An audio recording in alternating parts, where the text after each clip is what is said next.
As a reminder of a story that enables a very important question to be asked.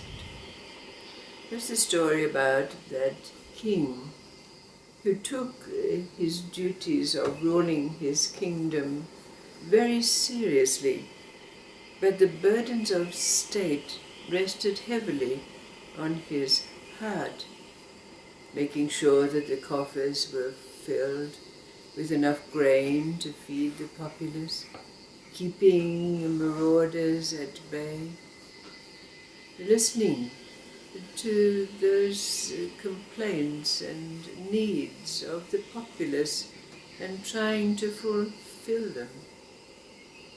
So his nights were restless. He tossed and turned, sleepless very often. But one night, on a very sultry night when he could not go to sleep, he decided, as he had done on other occasions, to take himself out into the town to see how the people were faring.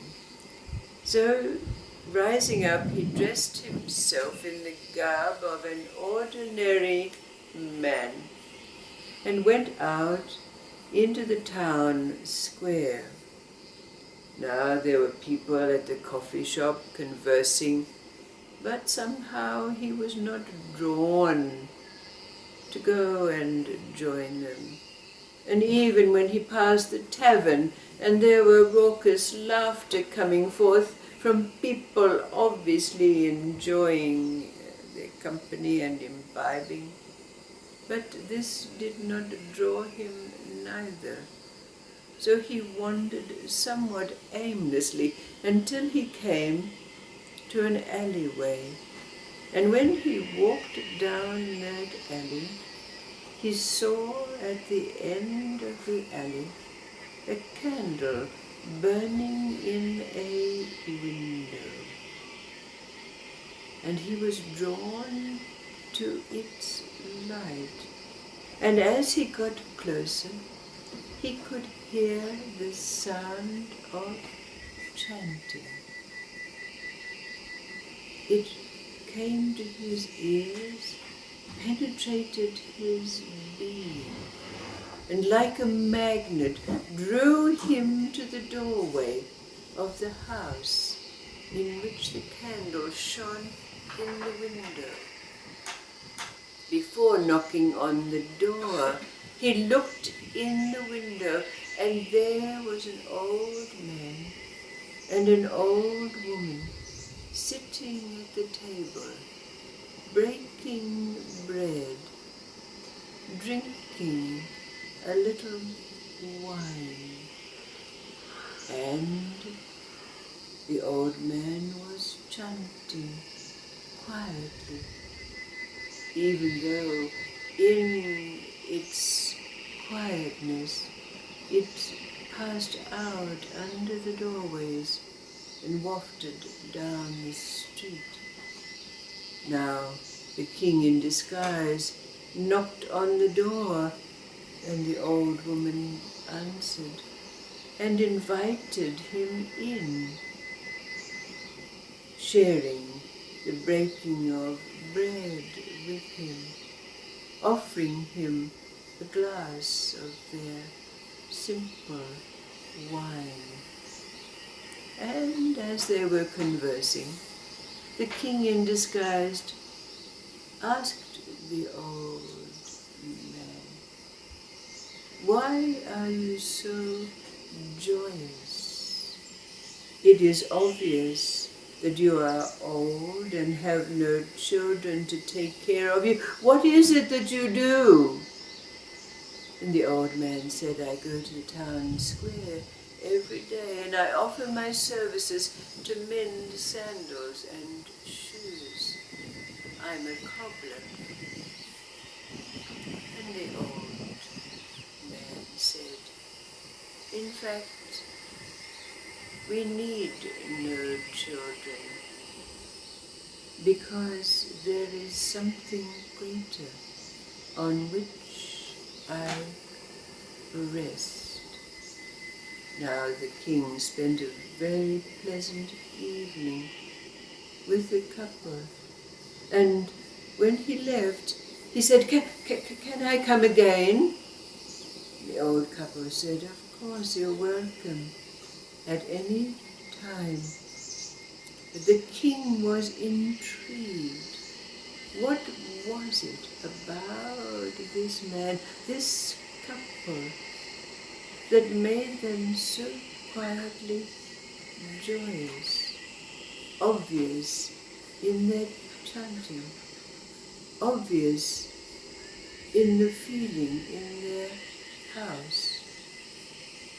And being intrigued, the king thought to himself that he would test this.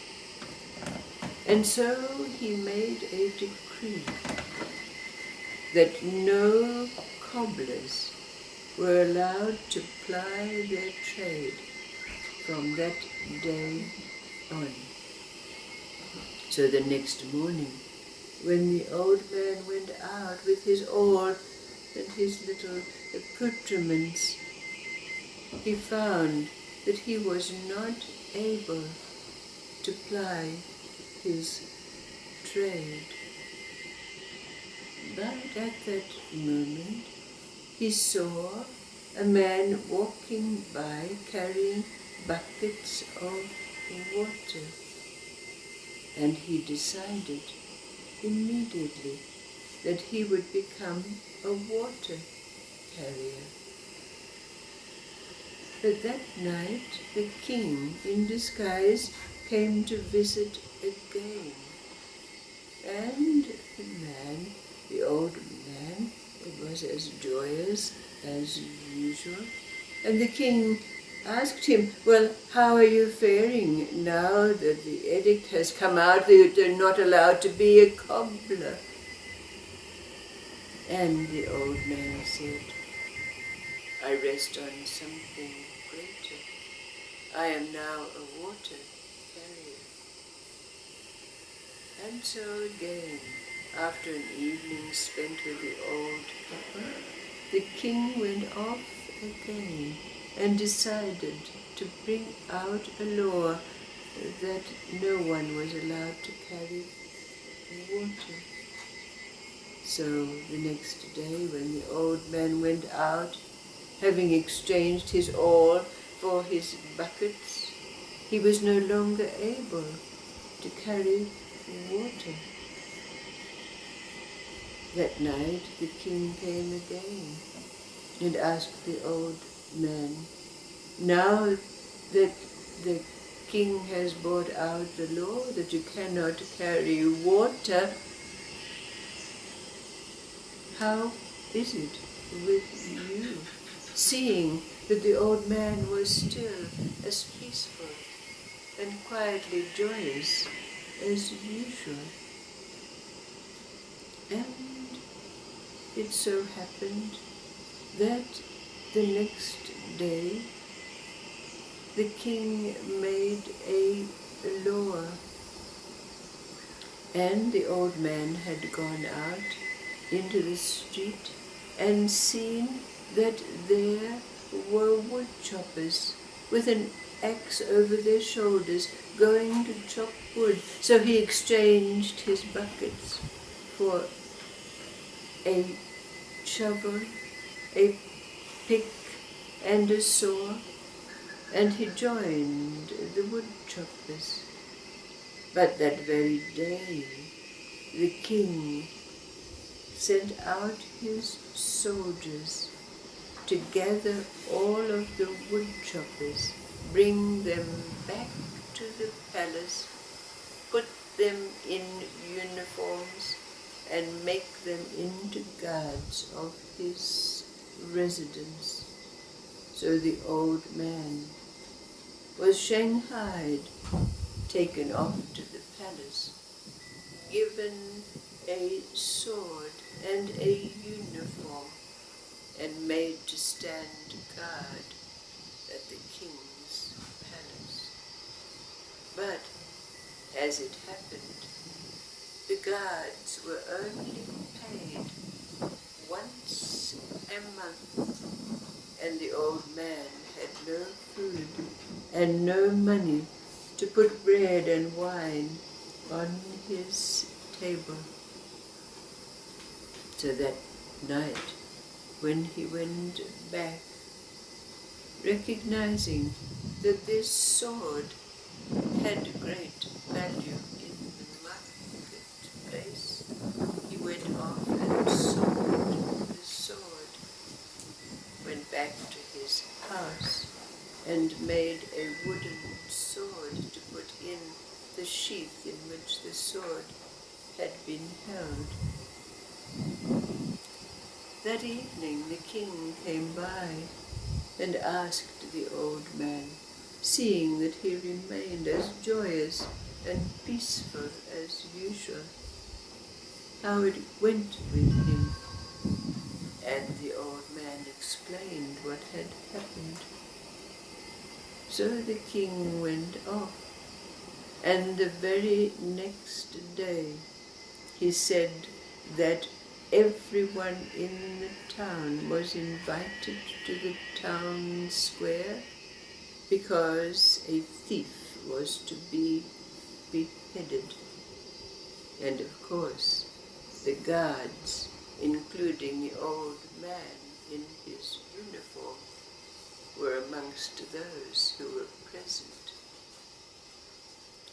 When the thief was taken up to the dais, the king gave an order, ordering one of his soldiers to go to the old man who was to be the one who severed the thief's head from his shoulders. So, of course, the old man said to the soldiers, "But I've never killed anyone in my life. I cannot do this." But the soldiers said, "You must obey the king. If you do not, your own head will be lopped from your shoulders." So the old man in his uniform went up to the dais, and he turned to the king and then to all the populace and said, "May I have a moment?" In that moment, the old man said to everyone, the king and all who were present, "It is known that I have never killed anyone in my life, and now I speak and say, if it is ordained that this man's head should be lopped from his shoulders, then may my sword be sharp and fast. But if this man is innocent, may my sword be turned to wood." When he drew the sword from its sheath, and the people saw that it was wood, they cheered, and the king smiled to himself in wonder and awe. And with that, he said to the old man, "Do you recognize me?" The old man looked into the king's face and said, "Oh, you are my guest, my visitor, a visitor to my house." The king said to the old man, "You have proven to me your wisdom. Come,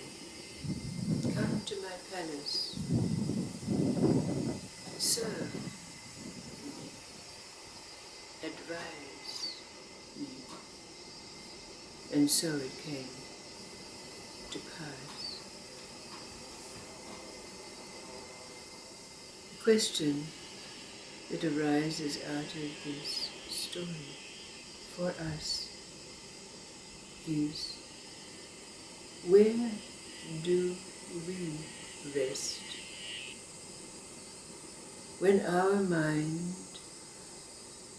flies like a bird off on some desire, some project, some concern or anxiety? On what does it come back to roost, to rest? Negative or positive? Like so many, does it come back to, oh well, that was a failure, and that won't be a success because I'm no good, I'm a failure? Or is it high flown and come back to rest on, oh, that's God's business, I rest in God? What is it that your mind comes back to rest on after its flights? Or does it not fly anymore?